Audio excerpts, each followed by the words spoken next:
Hello, welcome back to my channel. I'm Amelie Santini, and in today's video, I'm going to be sharing with you guys my secret tips on how to not procrastinate and be organized.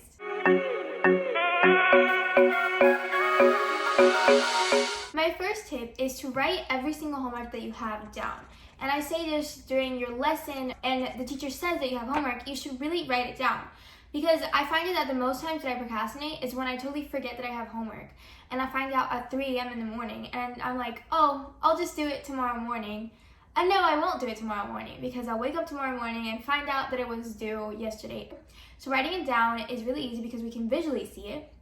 And when we're done with it, we can check it off that we've done it because that just makes you feel so good.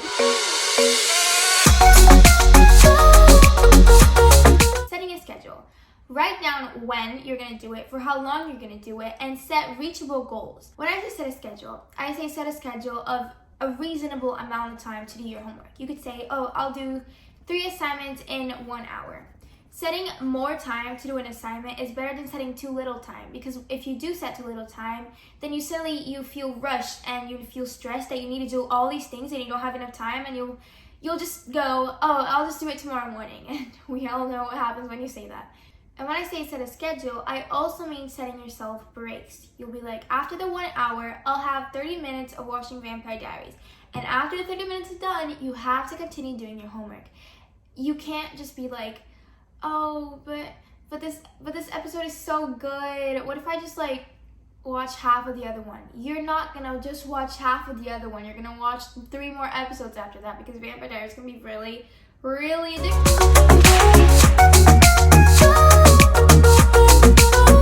Something else that I do is I take different types of breaks. If I'm done with my homework, for example, and I have time for a 5-minute break, instead of going on Instagram, go and talk to your sister or your brother or FaceTime your best friend or something. Talking to someone is good because it gives you the sensation of a break, but it's not as addicting as Instagram, Snapchat, or YouTube, or TikTok can be. Because, let's face it, once you get into the app, you're not just going to stay for fun.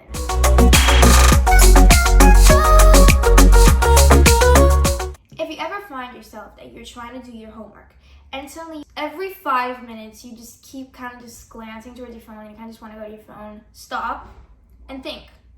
If you keep doing this, you're not going to be able to finish the assignment that's supposed to last 10 minutes. You're going to finish it in 1 hour.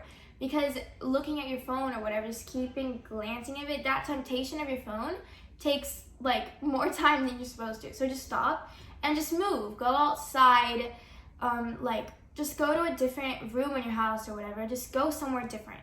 What I find that actually helps me a lot is I go to a room with someone else. You can go to a room with like your siblings, or if you're an only child like me, you can even go in a room with your parents.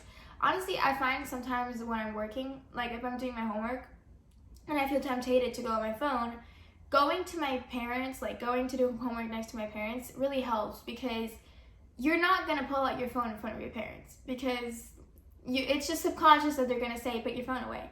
So it subconsciously helps me stay focused, and it's might work on you too.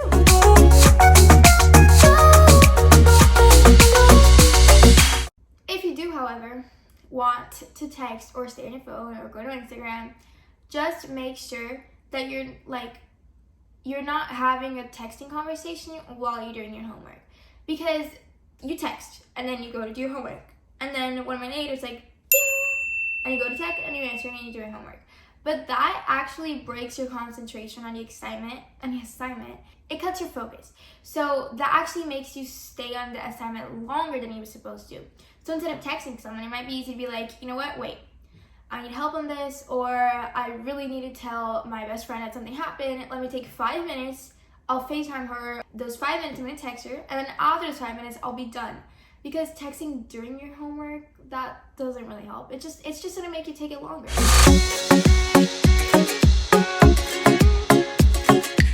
I know that a lot of times it's before you start the homework that you feel the most procrastination levels.